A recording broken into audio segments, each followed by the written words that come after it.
Okay, this is problem number 21 from the 11.2 homework, and it's giving you a circle, and it is telling you what the area is of almost all of it, but then they're leaving a little piece out. So they're leaving a little pie piece out of the whole circle that has an angle of 50%, or 50 degrees rather, which means the remaining angle, I'll just do this quick, on that green segment is 310. So that green segment is using 310 out of 360 degrees.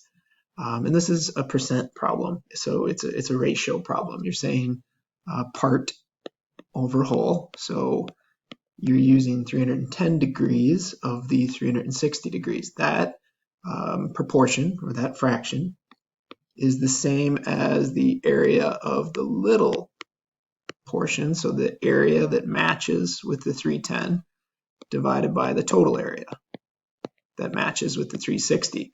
And that's really this entire 11.2 section. What you're doing, you're setting up these proportions, part over whole or part over total. So we've got the degree part over whole, and we've got the area part over whole, and then we put an equal sign between them. From a, like, okay, how do we solve it from here standpoint? A lot of times, instead of writing the word total, of course, you could just put an A for area, but we'll leave it as the word total. So you cross multiply, you have 310 times the total area equals 360 times 56.87.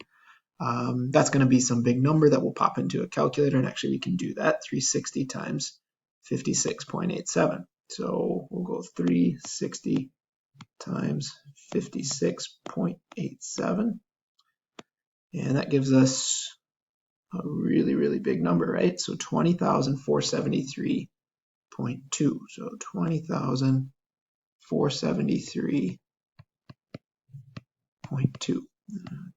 There we go. Then I've got 310 times the total equals that amount. So to get the total by itself, divide both sides by 310. And then my total is going to be whatever that is. So my total area is going to be whatever when I hit division or divided by 310. So divide this number by 310 and hit enter. And that's 66.043. And I guess I didn't pay attention to where I was rounding. But 66.04 if I'm going to two decimal places, which I am. So 66.04. Let me just make sure I have those decimals right. 66.04. And in this case, it's centimeters squared. So if we were needing to put units, that would be how you would do the units.